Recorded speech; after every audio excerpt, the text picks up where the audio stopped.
Bien, vamos a analizar esto. Tenemos unas fuentes que nos plantean una pregunta. Bueno, una pregunta fundamental sobre la historia de nuestro planeta. Ujú. Hay que imaginarse el apocalipsis definitivo, no el de los dinosaurios, uno mucho, mucho peor. La extinción masiva del final del Pérmico. La llaman la Gran Mortandad. Con razón, sí. El 90% de la vida marina desaparece. Los océanos se quedan prácticamente estériles.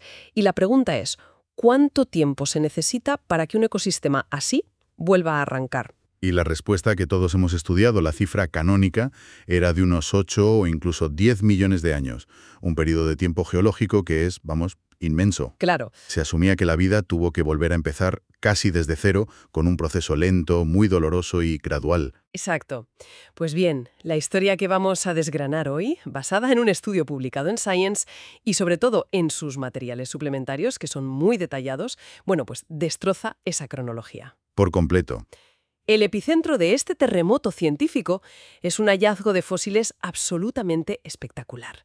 Y en un lugar tan remoto como inesperado, la isla ártica de Spitsbergen. Ajá. Nuestra misión aquí es entender cómo este descubrimiento está, literalmente, reescribiendo los libros de texto y qué nos dice sobre la increíble resiliencia de la vida. Vamos a conocer a los habitantes de un océano que volvió a la vida mucho antes de lo que nadie se atrevía a imaginar. Empecemos por el escenario, porque es que es parte de la magia de esta historia. Spitsbergen, en el archipiélago de Svalbard. En el Ártico, sí. Hoy es un mundo de hielo, de tundra. Vamos, uno de los últimos lugares en los que te pondrías a buscar pistas sobre un antiguo océano cálido. Desde luego que no. Y sin embargo allí, en la ladera de una montaña, los científicos encontraron una capa visible, una veta oscura en la roca que resultó ser lo que se conoce como un bone bed. Un lecho de huesos. Sí, pero es que la palabra casi se queda corta. No hablamos de unos cuantos fósiles dispersos. ¿Cuál es la escala real de lo que encontraron? Porque eso es clave. Es abrumadora. Se extrajeron más de 800 kilos de roca fosilífera.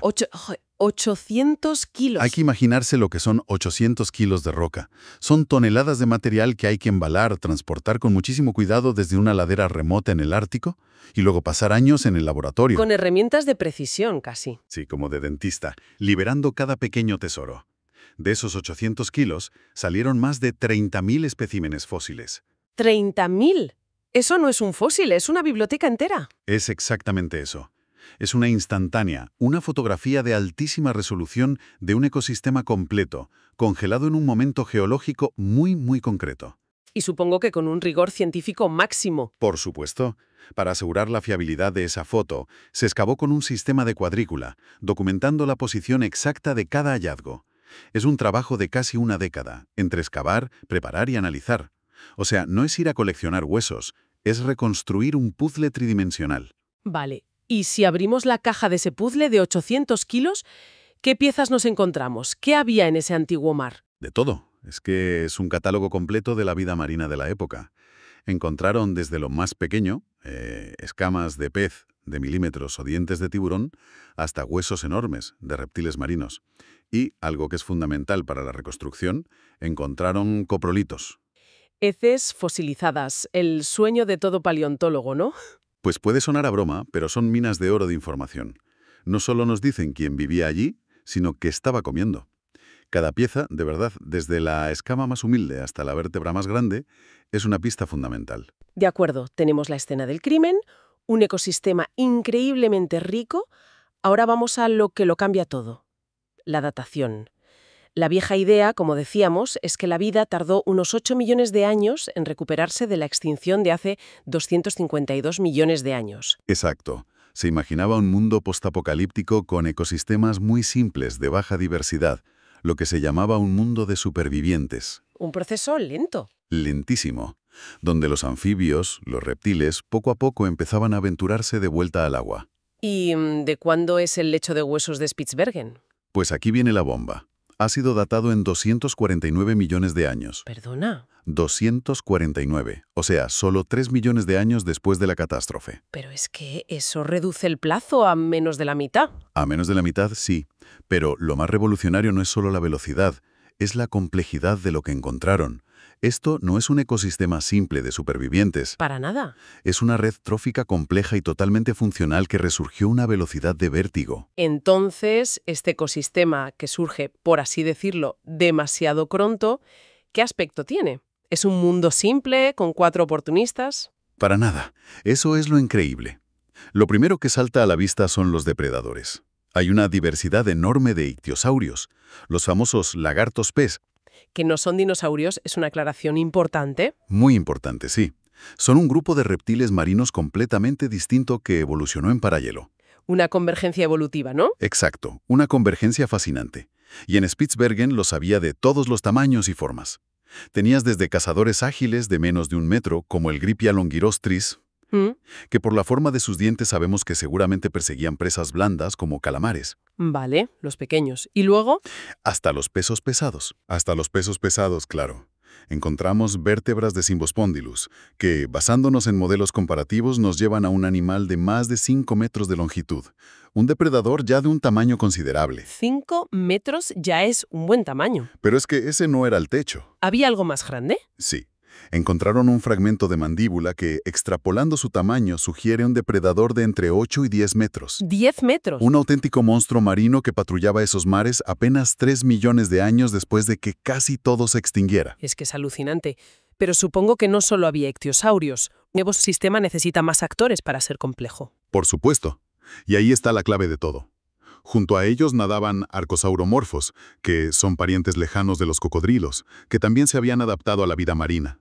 Había una gran variedad de tiburones, multitud de peces óseos, celacantos, O sea, un mar lleno. llenísimo, e incluso grandes anfibios temnospóndilos. Eran como salamandras gigantes acorazadas del tamaño de un cocodrilo, que probablemente cazaban al acecho en el fondo. Era un océano bullicioso, lleno de vida y, desde luego, de peligros. Si conectamos esto con el panorama general, la implicación es enorme. Se rompe por completo la idea de una recuperación lenta y lineal. Totalmente. Sugiere que la vida, una vez que las condiciones ambientales se estabilizan mínimamente, cuando los océanos dejan de ser un caldo tóxico y ácido, que es lo que ocurrió durante la extinción, tiene una capacidad de recuperación asombrosa. Es como si estuviera esperando la oportunidad. Exacto. La extinción masiva, en cierto modo, actuó como un botón de reinicio. Un reseteo. Un reseteo del ecosistema, sí. Eliminó a las especies dominantes que habían controlado los mares durante millones de años y creó un vacío ecológico gigantesco. Un vacío que fue aprovechado a toda velocidad por nuevos grupos. Justo. Es un ejemplo perfecto de cómo una catástrofe puede, paradójicamente, catalizar una explosión de innovación evolutiva. Los nichos estaban libres y la evolución se puso a trabajar a marchas forzadas para llenarlos. Vale, todo esto suena increíble, de verdad, casi de ciencia ficción. Un océano renacido con superdepredadores en un tiempo récord. Pero aquí es donde alguien un poco escéptico podría preguntar, ¿cómo pueden los científicos estar tan seguros de todo esto? Quiero decir, estamos hablando de deducir un animal de 10 metros a partir de un trozo de mandíbula, o de saber qué cenó alguien hace 249 millones de años. Parece un poco atrevido. Es una pregunta excelente, y es la primera que se hace la propia comunidad científica ante un hallazgo así. La respuesta está en el trabajo de Tectesco, en la ciencia forense que se aplica a la paleontología. Ajá. Y para eso, los materiales suplementarios del estudio son una ventana a la cocina de la ciencia. No es magia, es método. De acuerdo, pues vamos a entrar en esa cocina. ¿Cuál es la primera prueba del crimen? Pista número 1. Los coprolitos, las heces fósiles. No se limitaron a clasificarlos. Los llevaron a un escáner de tomografía computarizada, un TAC, como el que se usa en los hospitales. ¿Me estás diciendo que le hicieron un tag a una caca de hace 249 millones de años? Exactamente. Y dentro de una de las muestras, la que está identificada como PMO 246.055, encontraron algo alucinante. Diminutos ganchos. Ganchos. Ganchos. Tras analizarlos, vieron que eran los ganchos que tenían en los brazos los belemnoides, un grupo de cefalópodos antiguos, parecidos a los calamares. Esto es una prueba irrefutable, una pistola humeante. Es la prueba directa. Demuestra, sin lugar a dudas, que uno de los depredadores de ese ecosistema se estaba alimentando de estos cefalópodos. Es una conexión directa en la cadena alimentaria. Es fascinante. Una comida prehistórica analizada con tecnología del siglo XXI. Vale, eso resuelve la dieta. Pero, ¿y el tamaño?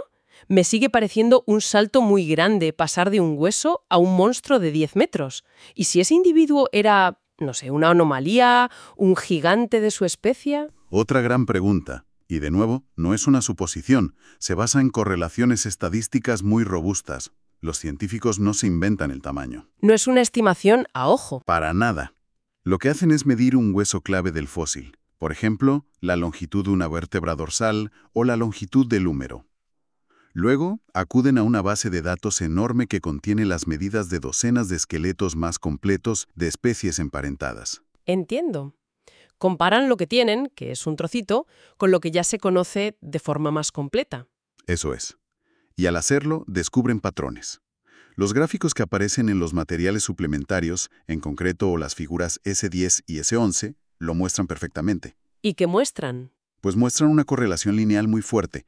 A mayor longitud del húmero o de la vértebra, mayor es la longitud total del cuerpo del animal. Es una tendencia muy clara. Ah, claro. Una vez que tienes ese modelo estadístico, solo tienes que introducir la medida de tu hueso de Spitsbergen y la fórmula te da una estimación del tamaño total. No es una cifra exacta al milímetro, por eso hablamos de estimaciones, pero sí te da un rango de tamaño muy fiable. Es como si un ingeniero, viendo solo el tamaño del pistón de un motor, pudiera estimar con bastante precisión la potencia total del coche, porque conoce esa correlación en cientos de otros motores. Es una analogía perfecta. Así es como se llega a esas cifras de más de 5 metros para Cymbospondylus y la estimación de hasta 10 metros para el dueño de esa enorme mandíbula. No es un salto de fe, es una inferencia estadística. De acuerdo, me queda clarísimo. Tenemos la dieta y tenemos el tamaño. Pero falta la última pieza del puzzle. ¿Cómo sabemos que este ecosistema de Spitsbergen era realmente especial? ¿Cómo podemos estar seguros de que no era un lugar normalito o incluso pobre para su época? Esa es la pista número 3, y quizá la más compleja. El análisis de la diversidad. Para responder a esa pregunta tuvieron que comparar Spitsbergen con otros yacimientos del Triásico inferior de todo el mundo. De China, de Norteamérica. De todas partes, sí. Usaron análisis estadísticos bastante sofisticados, como una técnica llamada escalado multidimensional no métrico. Eso ya suena intimidante. ¿Cómo funciona en términos sencillos? Pues imagina que puedes crear una especie de huella dactilar o firma taxonómica para cada yacimiento. Esa firma se basa en la lista de especies que hay y en su abundancia. Vale. Lo que hace este análisis es tomar todas esas huellas dactilares y representarlas en un mapa. Los yacimientos con ecosistemas parecidos aparecerán juntos, y los que sean muy diferentes, pues aparecerán lejos.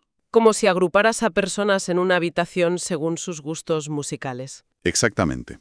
Y los resultados, que se pueden ver en los gráficos de las figuras S12 y S14 del estudio, son concluyentes. La huella de Spitsbergen aparece en el mapa como una de las más ricas en especies y taxonómicamente más heterogéneas de su tiempo. Vaya. En otras palabras, la estadística confirma lo que los huesos sugerían. No era un oasis aislado ni un ecosistema empobrecido. Era un punto caliente de biodiversidad a escala global. Y todo ello en un abrir y cerrar de ojos geológico, tras la mayor extinción de la historia. Entonces, para resumir este increíble trabajo de detective, tenemos un yacimiento en el Ártico que demuestra que tras la peor catástrofe de la historia del planeta, los ecosistemas marinos no volvieron a la vida a duras penas, sino que resurgieron. Resurgieron con una explosión de complejidad. Con superdepredadores, con redes tróficas completas y todo en una fracción del tiempo que creíamos posible. Así es. Y esta historia va mucho más allá de los huesos antiguos. Es un recordatorio increíblemente poderoso de la resiliencia de la vida. Nos enseña cómo los ecosistemas pueden reorganizarse y prosperar de formas inesperadas incluso después del mayor de los desastres. Y también es una lección de humildad científica, ¿no? Desde luego. Nos demuestra que la historia de nuestro planeta está en constante revisión. Cada nuevo fósil, cada nuevo análisis puede obligarnos a reescribir por completo lo que creíamos saber. Y para terminar, las fuentes nos dejan con una última idea. Una idea provocadora para la reflexión. Una vuelta de tuerca final.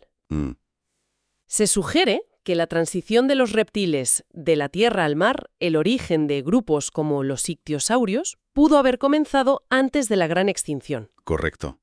No empezaron de cero justo después. Ya había grupos de reptiles que estaban, por así decirlo, coqueteando con el medio acuático. Y esto plantea una pregunta fascinante. ¿Y si la extinción masiva no fue el desencadenante de este salto evolutivo, sino el acelerador? ¿Quieres decir que no forzó a los reptiles a entrar en el agua, sino que simplemente les quitó en medio a la competencia? Exactamente.